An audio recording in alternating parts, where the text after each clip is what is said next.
Before we get to the episode, I wanted to tell you that this show, Your Creative Mind, is moving for the time being into a bi-weekly format.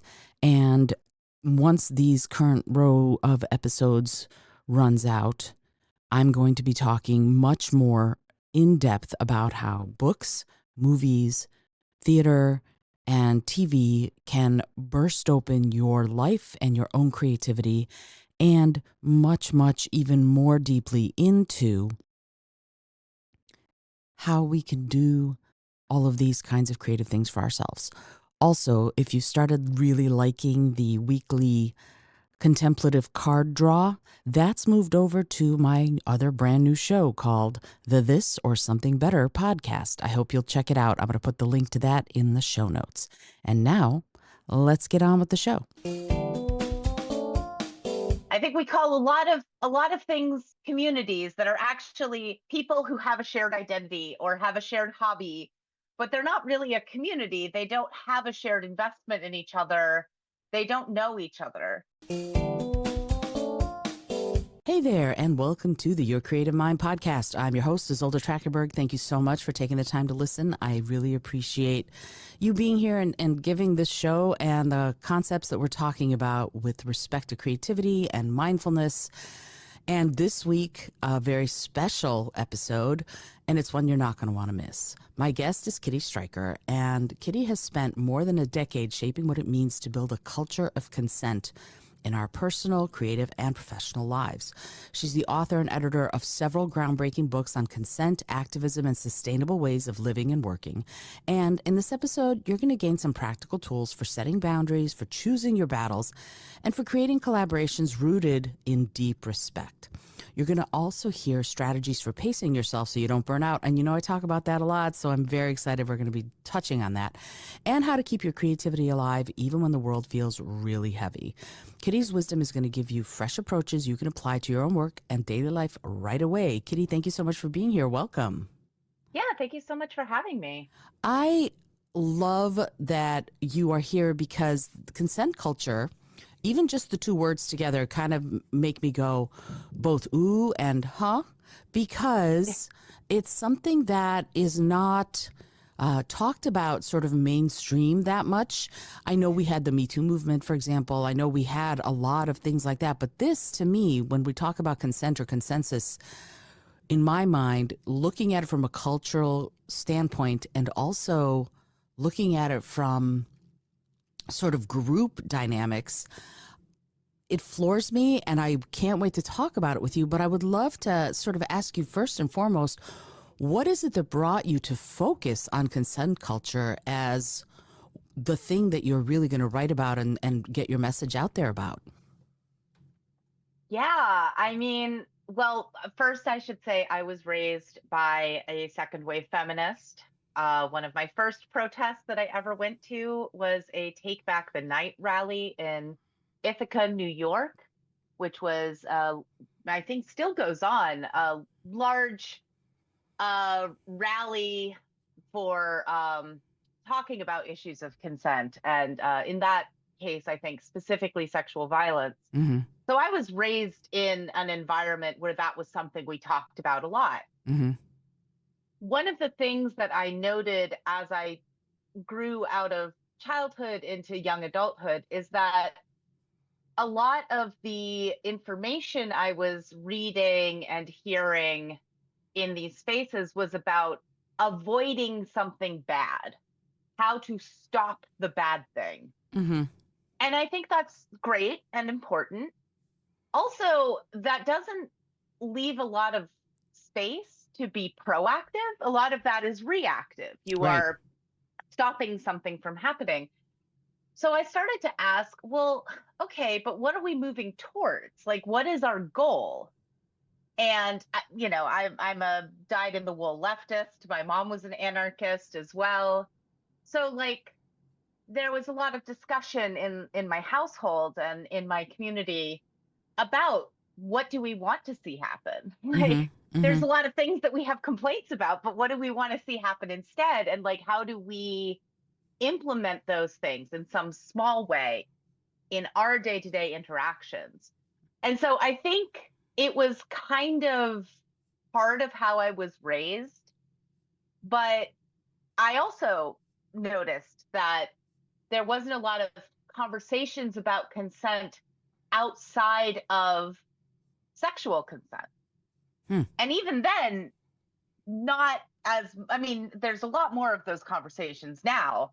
But when I was first starting this work, it was kind of a fringe topic, really.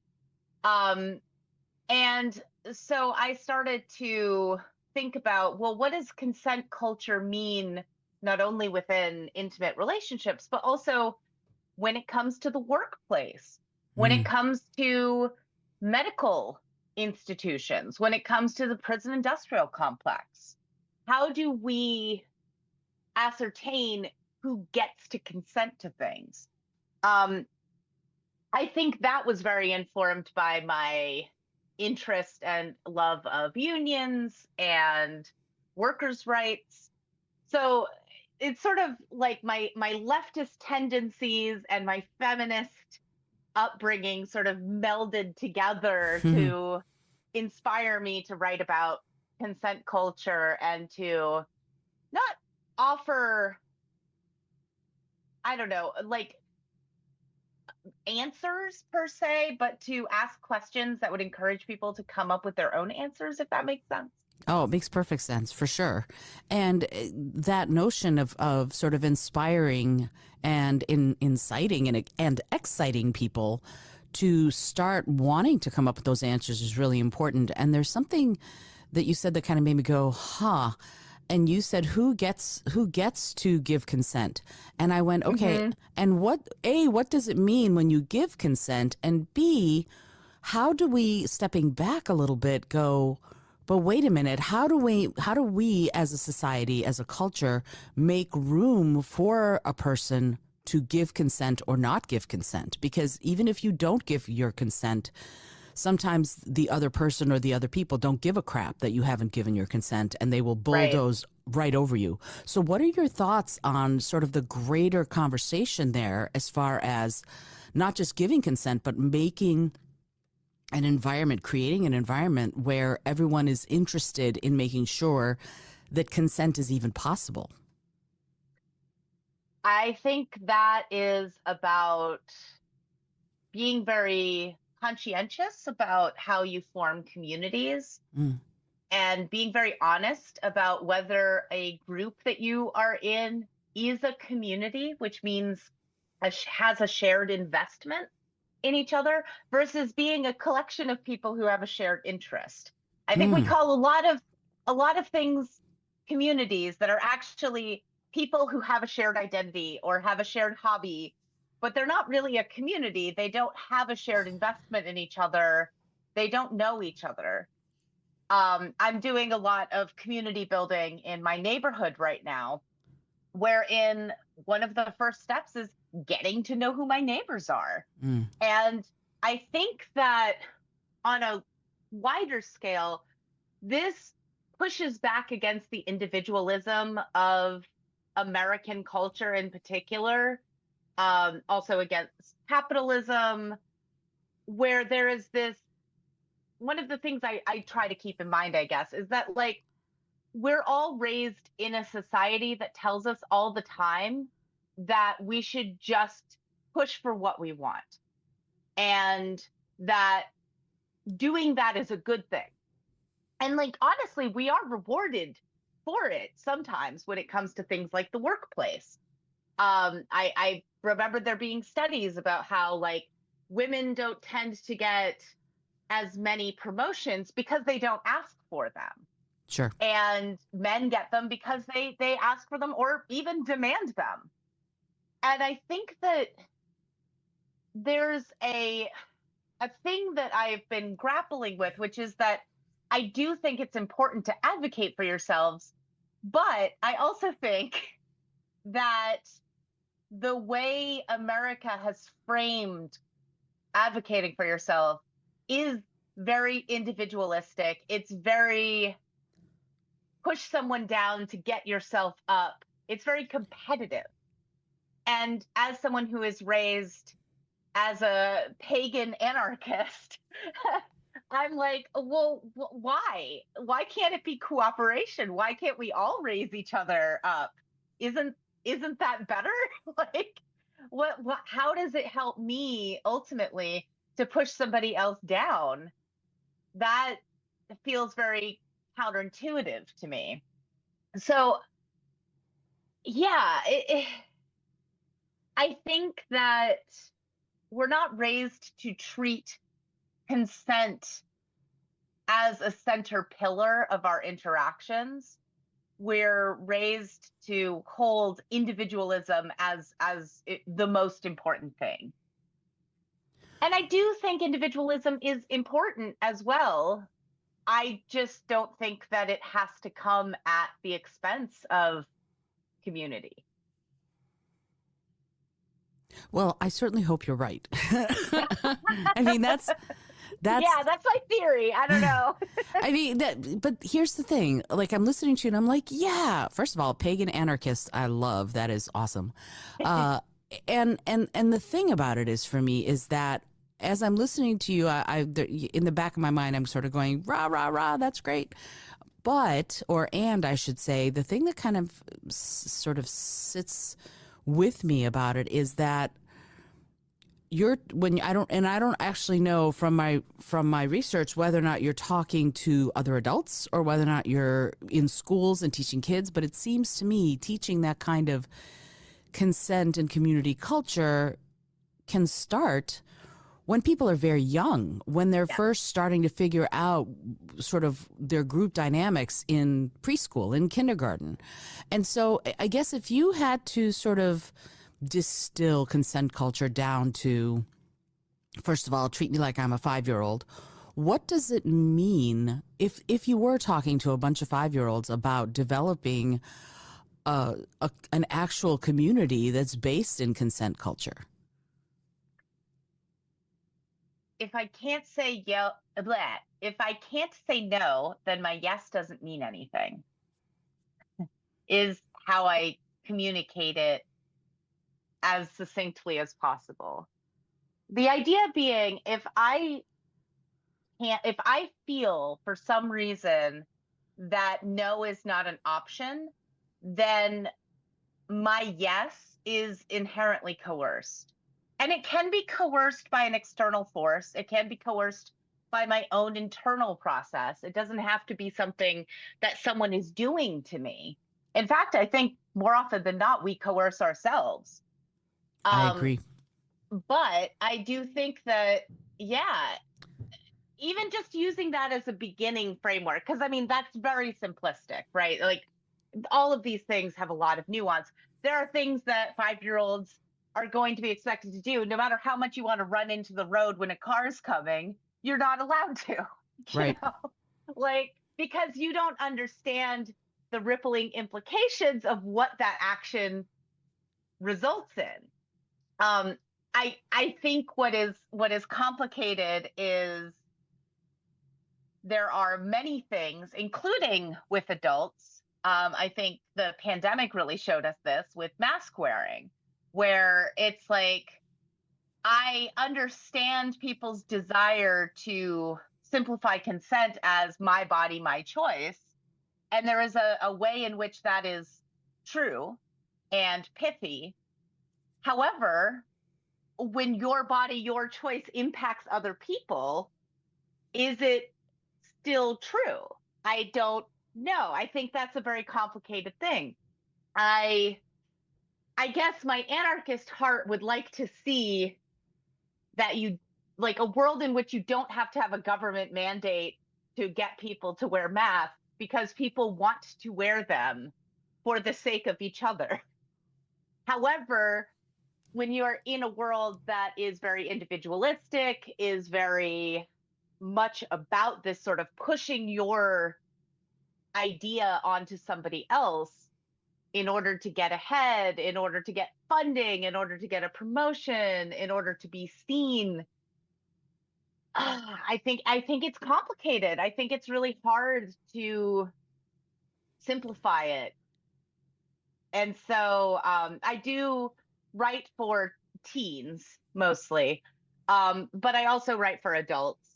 And I think a lot of what I've been exploring in my writing for teenagers is that consent culture is not just about saying yes and no, but it's also about critical thinking and being able to assess choices and their ripple effects, to understand the environment that you're in and why adults in your life might be saying the things that they're saying so that you can make a more informed decision for yourself.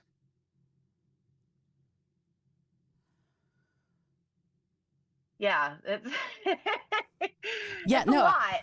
it is. And I should have warned you before we started recording. I have embraced the pause.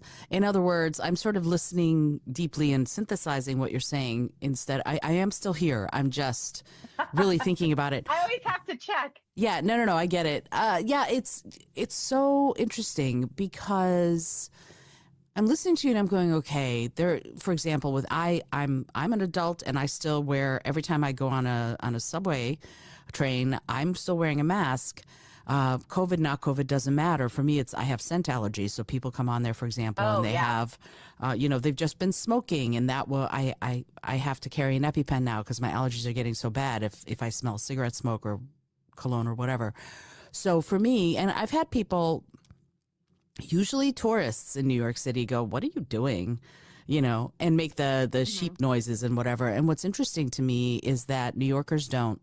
New Yorkers are like, you do you. They Yeah. don't seem Yeah, they don't seem to care, totally. which I love. But and at the same time, so when you're speaking to teenagers, that's a time when they're individuating away from their families, they're developing their own identities, they're looking either to go to college or at least to move out of their parents' homes. And you're writing to sort of speak to them, which I think is great.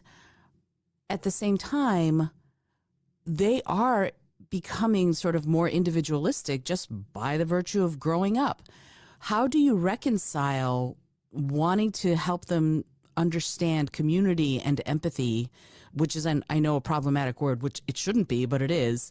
But if you're wanting them to understand community and empathy and consensus while they're sort of, there's a push pull there that's going on as they're becoming individuals who are going to be going out on their own.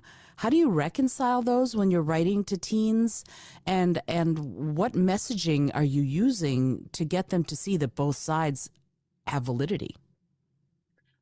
I think embracing nuance is really what a lot of it's about. Also, being honest that I don't know everything. This is I just happen to be a writer who's writing about these topics. Hmm. I'm not an expert. I haven't mastered these things. So I think teenagers understand a lot more than we as a society give them credit for. In many ways, they're better at a lot of this stuff. Mm. And we gradually discipline it out of them. Um, I think that finding ways to steer teenagers to develop empathy and communalism at the same time as developing individualism is complicated, but I don't think that they're inherently at odds. I think that, for example, the sorts of communities that I find myself attracted to tend to be communities that center similar ethics to the ethics that I, as an individual, have chosen for myself. I think that those ethics have been informed by my upbringing and have been tested by a society that does not have the same ethics a lot of the time. And I think that, yeah, I guess the more that I'm in community, the more confident I am in my individualism. And I see those things as symbiotic in a way that I think we are taught that they are at odds, that they are in conflict with each other. I don't think that they are. Mm-hmm. And so I think that teaching teens that you can love somebody and still hurt them accidentally, that you are going to fuck up when it comes to consent, and that's okay. What really matters is how you respond to it when you are told that you did. Teaching teens that, crossing boundaries is something that everybody does. And also, we can seek to do better tomorrow than we did today. That it's not, there's a lot of, I don't know, binary thinking, I guess, in our wider society. And I live a lot within the gray area in between, this sort of liminal spaces of psychology Hmm. is like where I thrive. And so, yeah, I just want to encourage teenagers to learn how to roll with that. Actually, I was just describing this to a friend of mine as it's like going to clown school. You go to clown school, and the thing that you're taught is how to fall. You're gonna fall. You know that you're gonna fall. It's part of doing physical comedy, is that falling is gonna happen. So rather than teaching yourself to avoid falling, you teach yourself how to fall really, really well. And being able to turn a fall into a roll that keeps you going is an important skill. I think our society teaches us, similarly to why I started working on consent culture, it teaches us to avoid the fall, avoid the bad thing. But that's not realistic. The bad thing is going to happen. Bad things happen all the time. So how do you deal with that? And how do you respond to it? I think that's where you get really tested as an individual and as a community. So I want to encourage people to not be afraid of falling, but to learn how to fall better. Yeah, as I'm an Aikido player, and that's a lot of what we learn how to do is fall. And Yeah. also, my husband went to clown college and was a clown in the circus. So when you said clown school, I'm like, yeah, that notion of not just knowing how to fall and fall better, but to me, one of the things that clown does, for example, is it lets you be, if you're a good clown, in my mind, if you really know how to be a clown, it gives you a chance to be fully yourself. And when you were talking about, teaching teenagers, what kept coming into my mind as you were talking was confidence in yourself, like confidence being who you are. And it's not arrogance, it's knowing who you are, in my Yeah. mind, that lets you sort of go, okay, I know who I am, and I know myself, and that means that I'm free to not be jealous or envious or covetous of what someone else is doing. So I would love it if you would talk a little bit about that facet of it, because there's something to me that's really interesting as we look at ourselves as adults. We have these identities, right? We have these, for example, you've described yourself as an anarchist street medic or a social justice arcane trickster, which I love. I think those are great. You and my husband would get along very well because we call I play him a lot of Dungeons and trickster. Dragons. Ah, there you go. Well, that makes a lot of sense. But the thing is, those are the sort of the identities that that you have described yourself as, which I think is great. But how do they shape the stories that you're telling?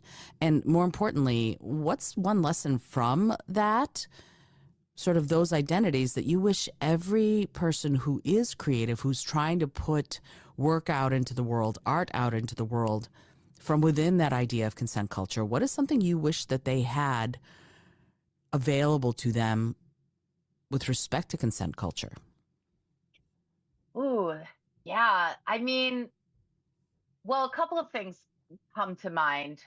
One of them is uh, something that is a theme in everything that I write, whether it be about consent or about activism or about, you know, teenage life or really anything, is the only person I can control is myself, but I can control myself.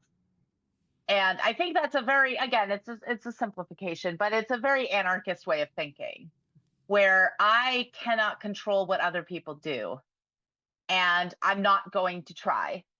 What I'm going to do is I'm going to model the things that I want to see in the world. Mm-hmm. And I am going to be both resilient and vulnerable in that.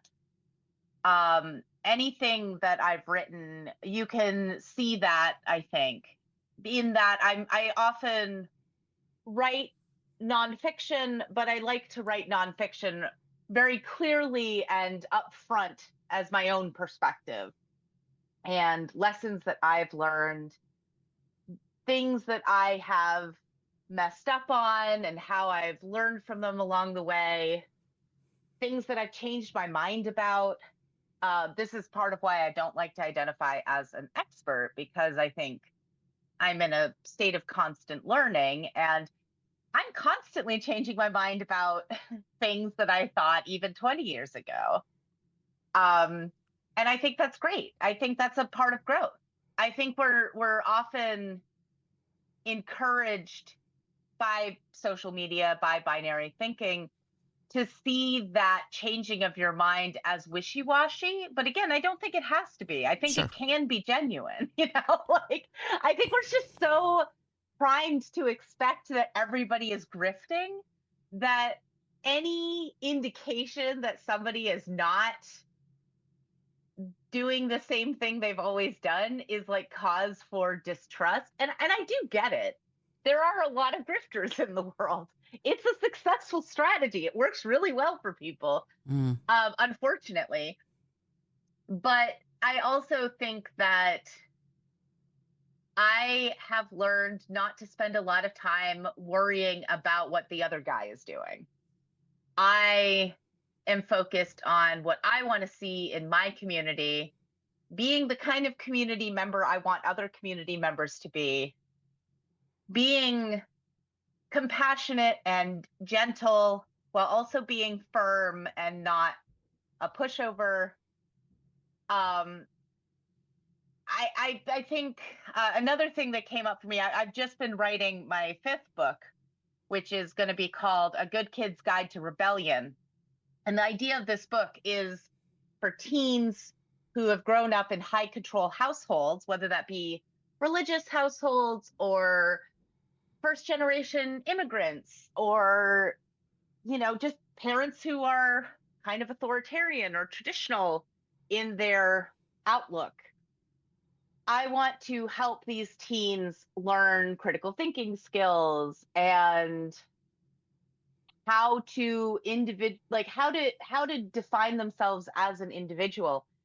And I was working on a chapter where I was talking about personality tests and how, like, you know, personality tests have existed forever, whether it be astrology or the four humors up to Myers-Briggs and whatnot now. And one of the things I thought was really interesting, I was writing about bias, that each personality test reflects the bias of the person who created it, in that things that they consider good or bad really resonates in how they ask questions. It resonates in how they rate responses. I had just done this one called the Big Five, which is one of the ones that is seen as more scientific than other personality tests. And there were several questions in there that were asking me if I thought highly of myself in a few different ways. And I sat and I thought about it. It's like, actually, yeah, I do. Like, it's taken a long time, but yeah, I think I'm doing my best, and that is something I'm very proud of. And then when I looked at the results, it was like, you're immodest. And I thought that was so telling, that the people who did this personality test, which it was developed in the 50s. It's not a huge surprise. Um, they believe that to think highly of yourself is inherently vain. Mm-hmm. And I think that's so sad. Like, but also, wow, what an indictment of like capitalism, that like you should feel bad about yourself. I mean, that's such a Christian belief. That's such a capitalist belief that like feeling bad is your natural state of being, and you should be constantly trying to improve yourself because you're bad and not because you want to do good. That's so like being raised not Christian. I think I see that much more frequently than other people because I wasn't raised with that. I wasn't raised with the belief that humility meant putting yourself down. And so, yeah, I guess that was a lot of words to say. I think understanding that the only person you can control is you, but you can control yourself, is a really helpful way to move through the world, in that you get to, once you think of things that way, you get to make conscious decisions about when you're going to argue with somebody, how you're going to interact with somebody, if you're going to interact with somebody. You get to, even if you can't decide, like, oh, I don't want to deal with my boss, you can't really decide unilaterally off all the time anyway, that is something you don't want to do anymore. You can decide under what circumstances, or like what that's going to look like. You can wrest a little bit of control back. I think a lot about, I actually have a tattoo that says this. It says, to what end? And it's a question I ask myself when I'm interacting with people, especially people I find frustrating. I ask myself, to what end? Am I actually trying, like, what am I trying to accomplish here? And am I going to accomplish it by interacting in this way?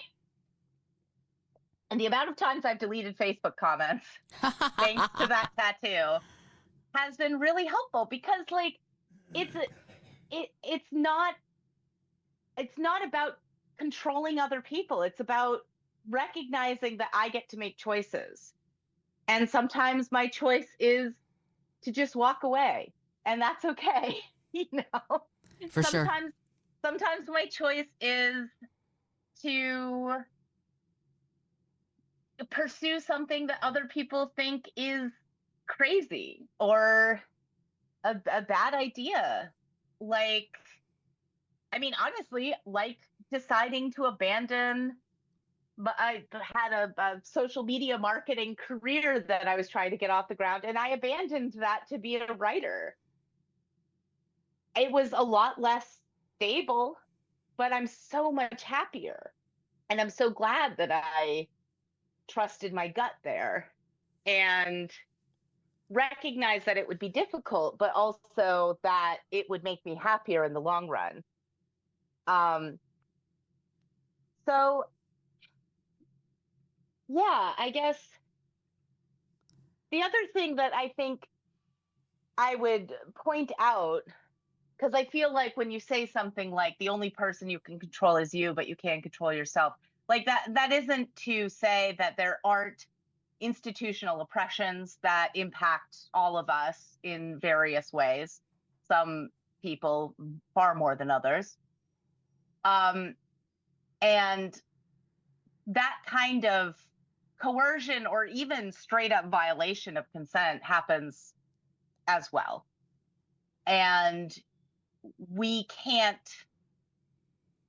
none of us are an island, right? Like, so while I can believe that the only person I can control is me, but I can control myself, that doesn't matter if I'm at a protest and a police officer is deciding to hit me with a baton.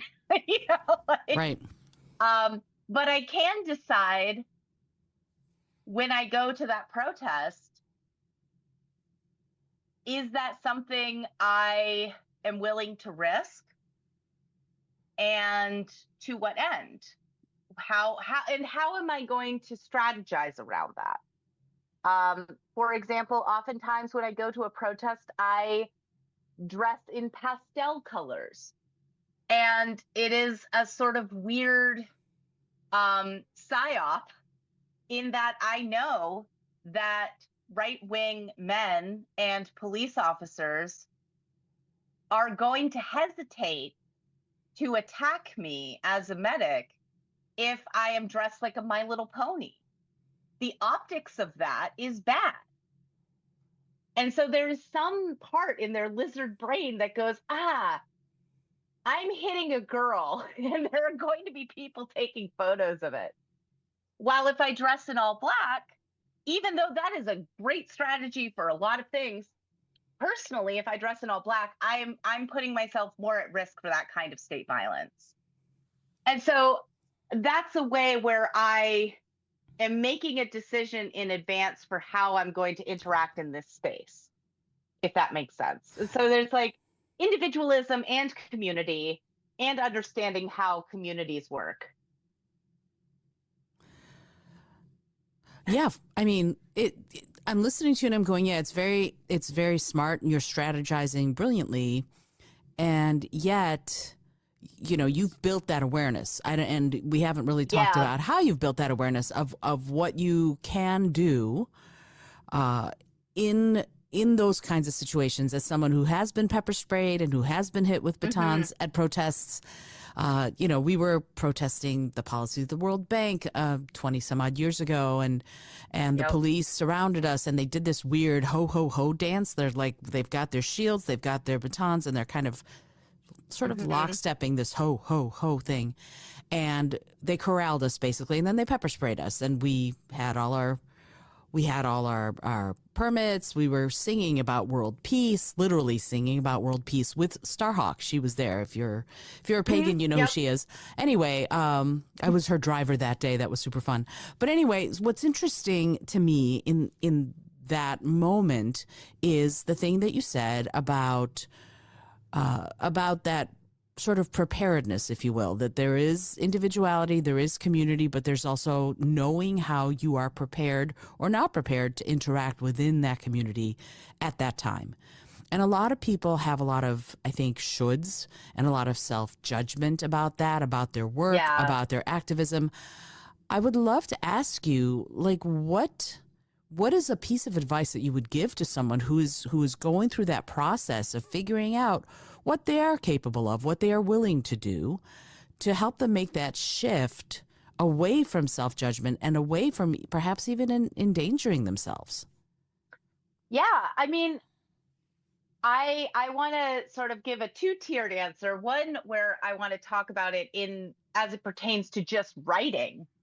I used to make myself feel so bad about not writing enough. I would just shame myself and be like, oh, you should be doing this, like, and you're not doing it. And I found that the shame made me more avoidant. Sure. So at some point I said, okay, this clearly not working, and it's not helping me produce my best work. So let's take a step back. What do I want this to look like? And I said to myself, okay, I feel like I can commit to 2 hours a day of writing time, Monday through Friday. I'll take weekends off. I'll take bank holidays off. And Monday through Friday from 2 to 4 p.m., I will leave that open as time to write. And I found that by giving myself a time where writing was the focus, it allowed me to then feel okay doing other stuff outside of those times. Right. Like, I no longer was beating myself up on the weekends and denying myself seeing my friends because I hadn't gotten enough done. I was either at work or I wasn't. And that made me dread writing less. So I started to enjoy it more. And I found that my creativity blossomed more because I felt excited about it and it was contained. Now, it's completely self contained. Yesterday, I ended up writing for an hour and a half between like 4 and 5:30, whatever. Like this is just sort of a way that I discipline myself. Mm-hmm. But I found that rather than trying to make myself do it in some other way, I just looked at the patterns of what I was already doing, what I was inclined to do when my brain was at its best for writing. And I built my life around that. I built my workflow around that. Um, in addition, I found a huge tool was looking up the date that my manuscript was due and today's date, taking those weekends and bank holidays out of it, and then calculating how many days there were, which and then how many sections of the book I had to write. So I usually give myself the goal of like 1,000 to 2,000 words in each section. And I break it all down into bite-sized pieces because I know myself and I've been a writer for a long time. I know that 1,000 words is going to be easy for me to hit, especially in 2 hours. Like that should be fine. Um, but I also found that then if there was a day where I was sick, I could say, I've got 40 days available, writing days, and I only need 20. If I need to take today off, that's okay. And I stopped bullying myself. Yay. Yeah, which was hard. But It is. now my writing is so much better because of it. Also, got to shout out microdosing. Microdosing mushrooms has improved my writing so much. I don't know why that specifically works so well for me, but it has really helped me tap in to I don't know, like synapse firing in interesting ways. So that has also been a big help. Now to expand that out of writing into activism, I mean that's literally what the book that just came out was about. Love Rebels: How I Learned to Burn It Down Without Burning Out. Um, a lot of that book is about how I learned to accept what was functional for me and what wasn't without judging other people. So rather than say, like, well, I don't want to go to that kind of protest and therefore no one should, I started saying, that's not for me and I'm going to go do this other thing. And that's great. Both of those things are great. People should be doing all of the things.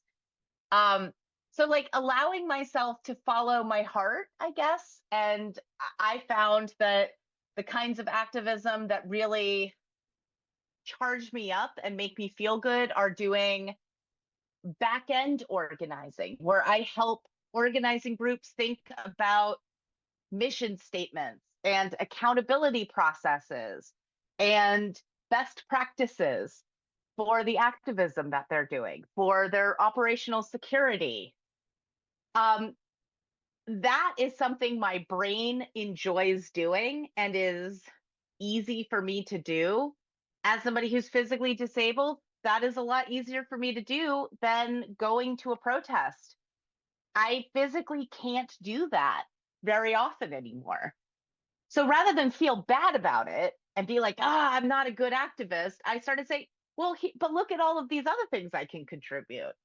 And similarly to the writing, I said, I am going to do an activism for 4 hours a week.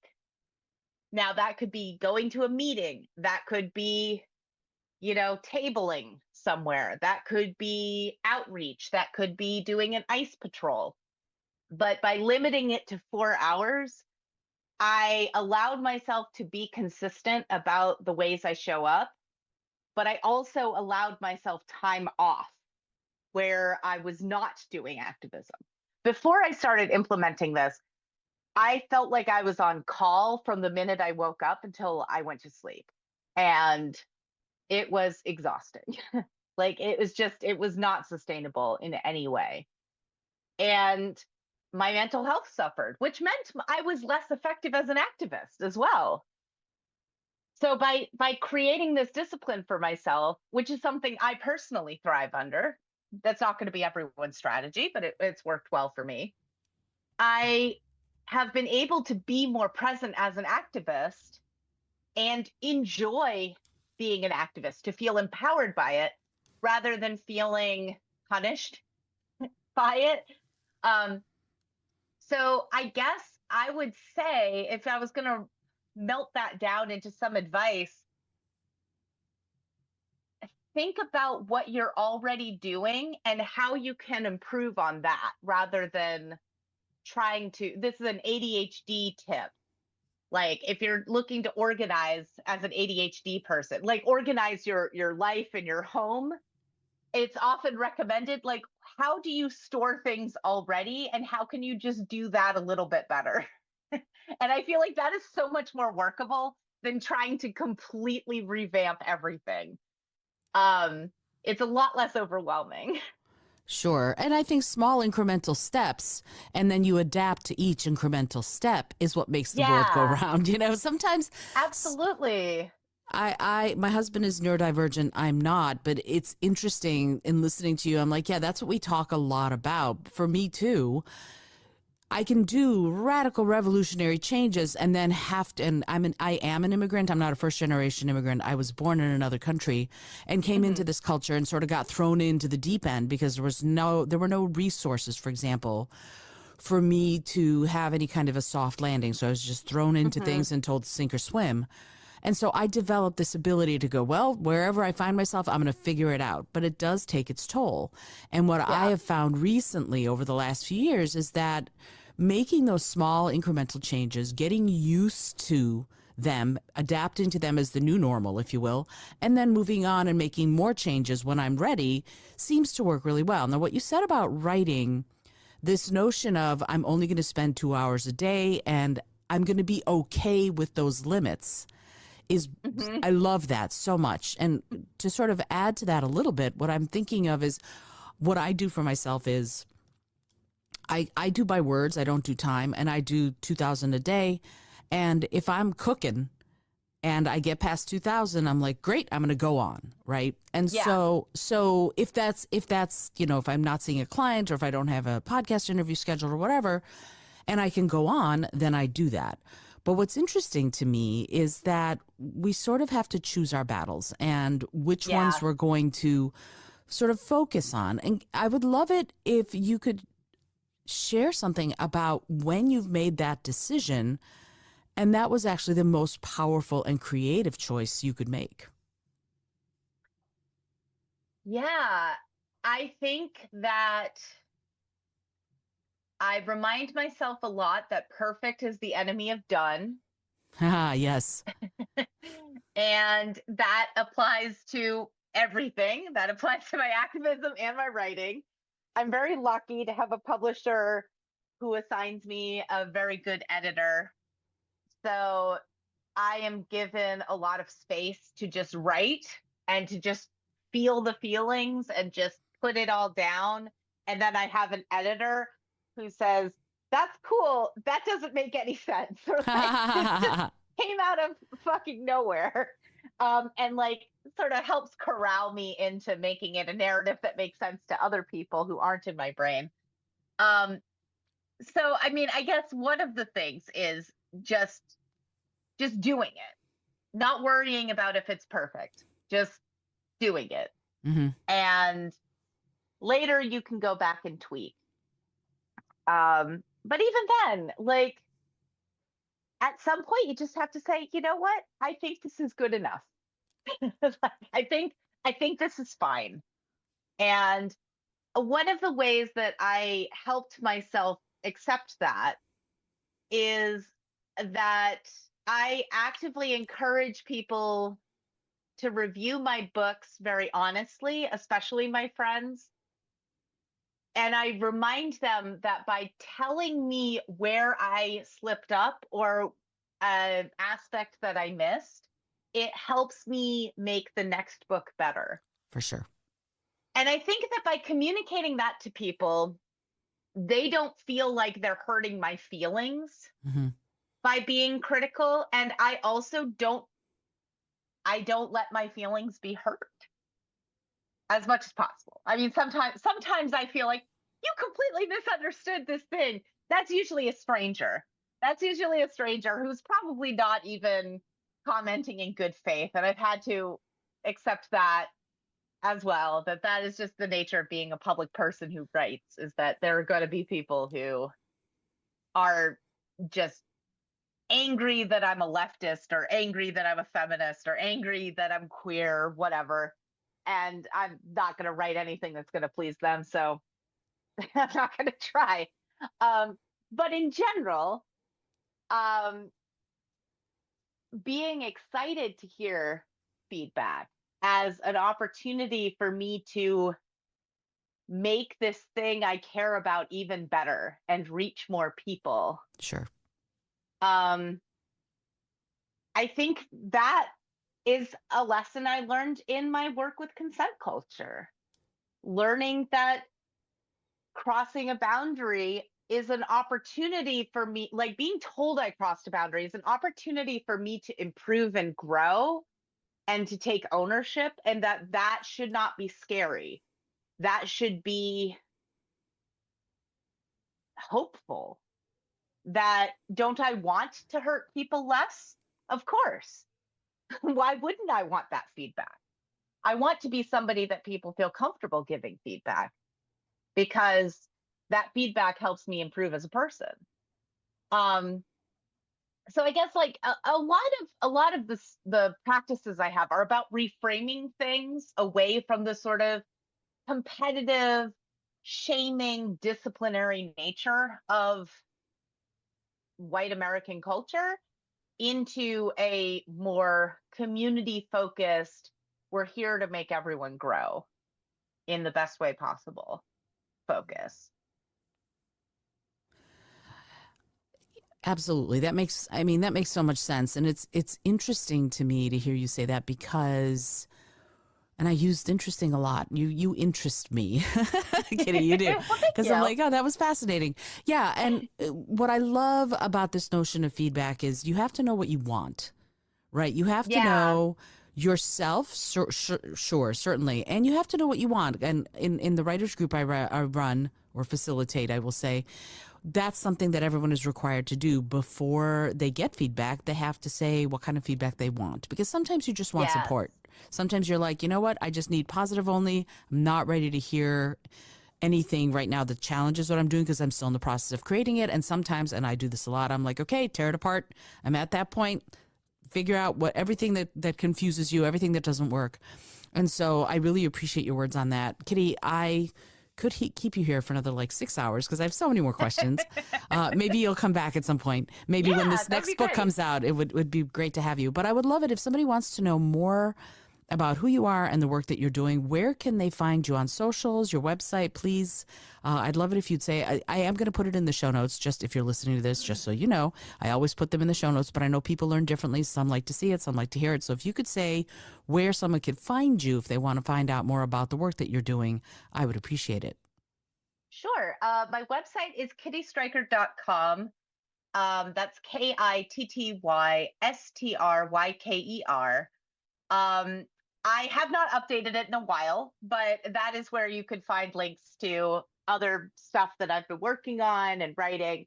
Um, I am also, my publisher is Thorn Apple Press. They're based out in Canada. You can find all of my books there. I've been writing with them since 2017. And they also have a lot of other fantastic books that I really recommend. They focus a lot on non-monogamy and relationship dynamics, but they also dip into some other stuff. Um, I am on Blue Sky, is probably one of the social media places I'm most active. I'm just Kitty Stryker on there. I'm on Instagram and Facebook. I talk sometimes, but like I'm trying to move away from Meta. Mm, Basically, if you Google Kitty Stryker, you will find all of the different places I am and places that I've been writing. I write on Medium every once in a while. You can see a lot of there's tons of my writing is up on there. So I'm scattered. It's the ADHD. I'm in a lot of different places, both physically and mentally. Um, but yeah, I will say I did work in the adult industry, and for consent culture reasons, I do like to communicate that to people. Maybe don't Google me when you are at work, just in case. I think it's been a long time, but there's a possibility that not safe for work things might come up. So I like to give people that heads up. Oh, that's great. Yeah, I could tell you a story. Actually, let me tell you the story because it's kind of funny.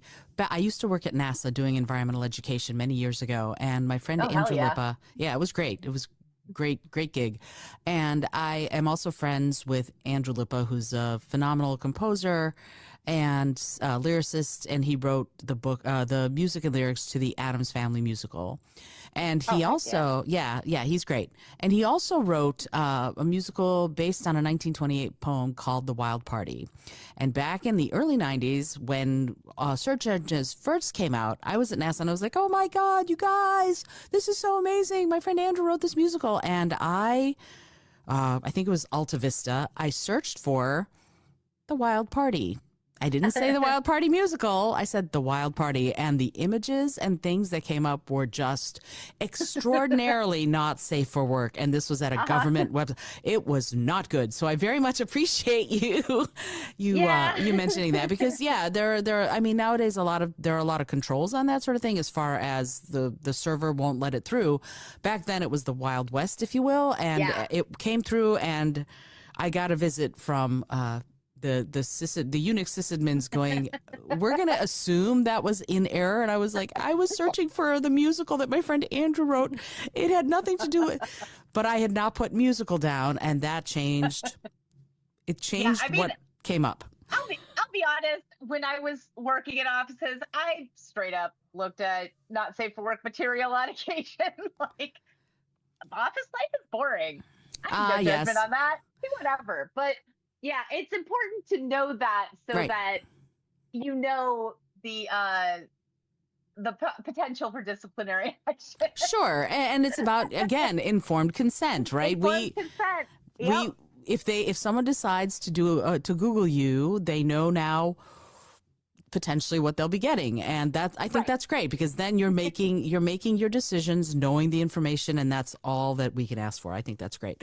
Well, Kitty, thank you so much for being here. I have just two more questions, Yes. and as I said to you before we started recording, they're silly questions, but I find that they yield some profound answers. So the first question is, what is it that gets you up in the morning? And I don't mean your alarm. My cats.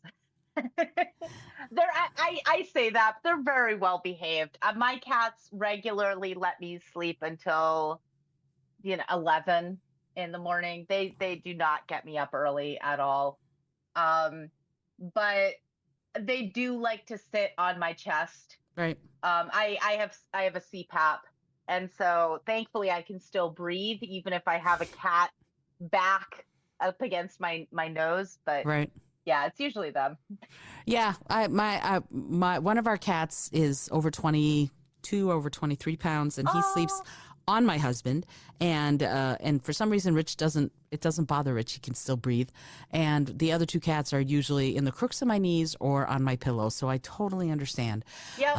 These things happen. I used to have one.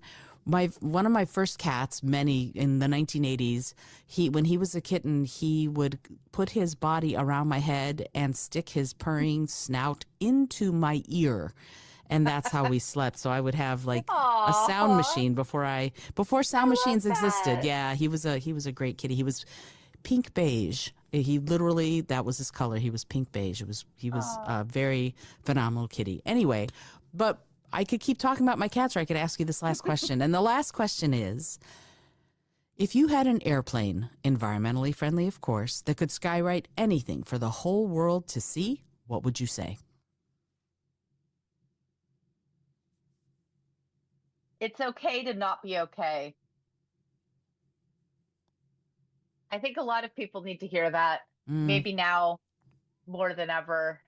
Um, I think being okay with discomfort and sadness and fear and anger, and not trying to avoid it and get away from it, but to just be with it and not wallow in it, but just to be comfortable. Not comfortable is maybe not the right word, but like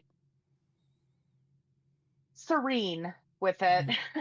mhm, mhm, mhm. um, I think that is really important. I think a lot of terrible things happen because people are trying to escape discomfort and trying to force feeling better.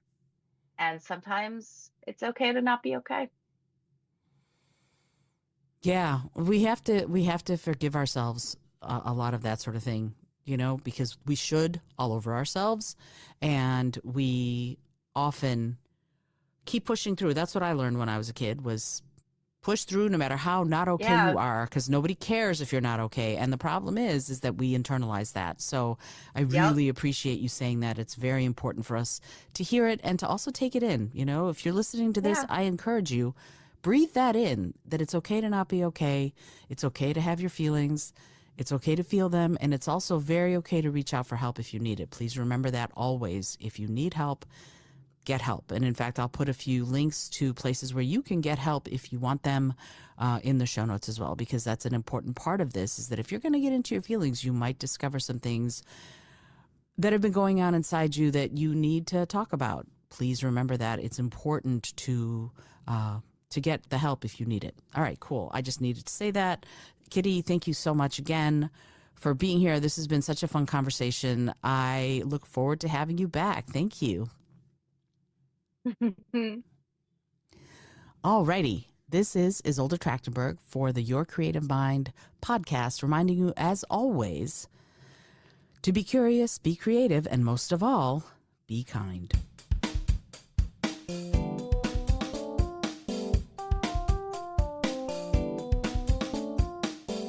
Thanks so much for joining me today. I really appreciate you being here. Please subscribe to the podcast if you're new, and it would mean the world to me if you told a friend about it. Today's episode was produced by Isolde Trachtenberg and is copyright 2025. As always, please remember this is for educational and entertainment purposes only. Past performance does not guarantee future results, although we can always hope.